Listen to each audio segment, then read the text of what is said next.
मुझे बहुत ज़्यादा खुशी है इस बात की कि मुझे स्पेशल मेंशन टाइटल से नवाजा गया इस शो में, और पूरा फॉर्मेट उन्होंने बदल दिया just to make me a part of this winning thing. तो I am so thankful to Rohit sir, Karan sir, मेरी पूरी technical team, my choreographers, I just love them. और आई थिंक मैंने ये जो जीता है, मैं इस पूरी ईमानदारी से इसको बरकरार रखूँगी और कभी भी अपने जजेस को या अपने कोरियोग्राफर्स को, अपने मेंटर्स को डिसअपॉइंट नहीं करूँगी कि उन्हें लगे कि यार ये किसको दे दिया। सो आई मेंटेन दैट। पर इस बार इस फिनाले में ट्विस्ट हुआ है विनर्स को लेकर, क्या था वो ट्विस्ट? वो ट्विस्ट ये था कि सिर्फ 2 विनर्स यानी एक लड़का और लड़की ही विनर्स नहीं थे। एक ट्विस्ट आया जो हमारे जजेस ने इंट्रोड्यूस किया कि हमारे पास एक और टैलेंट है जिसे वो चाहते हैं कि वो भी एक रिकॉग्निशन उसे मिले, एंड वो ट्विस्ट था स्पेशल मेंशन, यानी कि एक और एक्टर होगा जो उनकी उसी मूवी का या उनकी किसी भी मूवी का हिस्सा बनेगा।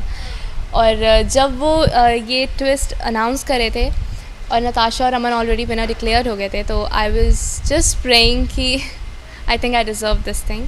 एंड पर एक तरीके से आई वाज लाइक कि यार पता नहीं क्या, मैं बहुत कंफ्यूज थी उस मोमेंट पे। आई वाज जस्ट प्रेइंग कि सब अच्छा हो जाए। एंड रोहित सर ने पीछे से आके जब मेरे हाथ ऊपर किए and he declared me the special mention winner, and I was like I feel so good. बहुत मेहनत की है मैंने, हर परफॉर्मेंस में जान लगाई और बहुत मायने रखता है ये मेरे लिए स्पेशल मेंशन टाइटल।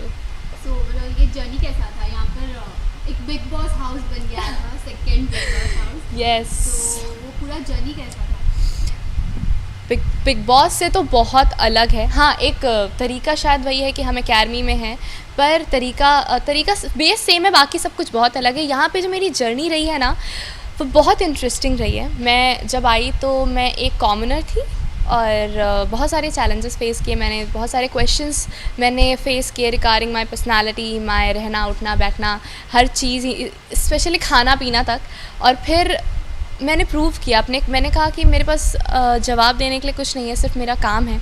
और अपने काम के थ्रू, मैं हर परफॉर्मेंस के थ्रू लोगों को प्रूव कर दिया है कि आपका टैलेंट अगर है तो फिर लोग आपको पहचानने लगते हैं, आपको अपना लेते हैं। और वही हुआ मेरे साथ। Now I am so confident about my self. I think मुझे मेरा कॉन्फिडेंस वापस दे दिया इस जर्नी ने।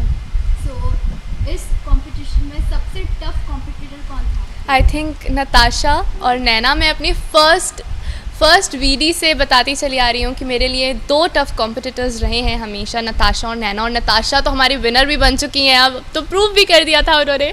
सो एंड मैं दोनों को ही बहुत प्यार करती हूँ, नताशा और नैना दोनों को ही बहुत प्यार करती हूँ।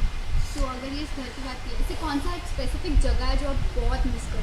ओह, मैं बता रही हूँ मैं आपको। एक तो मैं बास्केटबॉल कोर्ट बहुत मिस करूँगी, क्योंकि यहाँ पे मैं जब भी डिप्रेस हो जाती थी, अपसेट हो जाती थी, मैं जाके बास्केटबॉल खेलना शुरू कर देती थी।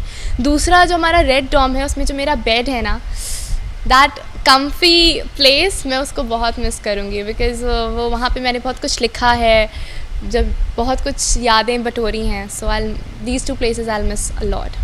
अगर ये शो की बात किया जाए तो it's more of acting, but इसमें थोड़ा डांस भी था। तो आप पर्सनली क्या प्रेफर करना चाहते थे, डांस या फिर? थोड़ा एक्चुअली इस शो में एक्टिंग और डांसिंग दोनों बैलेंस्ड था। जितना एक्टिंग था उतना ही डांसिंग था, और डांसिंग का लेवल भी बहुत अच्छा था। तो एक्टिंग एंड डांसिंग दोनों ही मेरा पैशन है, मेरा फेवरेट चीज़ है। Like dancing is my hobby, acting is my passion. दोनों ही मैं ऊपर नीचे नहीं कर सकती, मैं दोनों ही खुल के करना चाहती थी, और वो मैंने किया है। तो आपके जो को-विनर्स हैं नताशा एंड अमन, उसके लिए क्या? आई एम सो हैप्पी कि नताशा और अमन दोनों ही मेरे फेवरेट, दोनों ही मेरे बहुत अच्छे दोस्त हैं और दोनों ही जीत गए। एंड अगर मैं हम तीनों ही एक किसी मूवी का हिस्सा बनेंगे तो I will be so happy, क्योंकि हम बहुत मस्ती करेंगे। And I am so proud of them कि वो जीते। और अब तुम दोनों को मेरी नाक बचा के रखनी है, नाक मत कटवाना, समझे ना? लास्टली आप आपके फैंस को क्या कहना? ओ माय फैंस, क्योंकि हमारे पास फ़ोन्स नहीं थे तो हमें आइडिया नहीं था कि हमारे लिए क्या हो रहा है बाहर। जब मैं बाहर आई और जब मैंने देखा कि मेरे इतने सारे फ़ैन्स हैं, they are loving me a lot, इतने फ़ैन पेजेस बना लिए हैं। So I just want to say thank you so much for loving me, for supporting me. और आप ऐसे ही प्यार करते रहिए, मैं अच्छा काम करूँगी और आप लोगों का प्यार हमेशा जीत के रखूँगी। Okay, thank you. Thank you.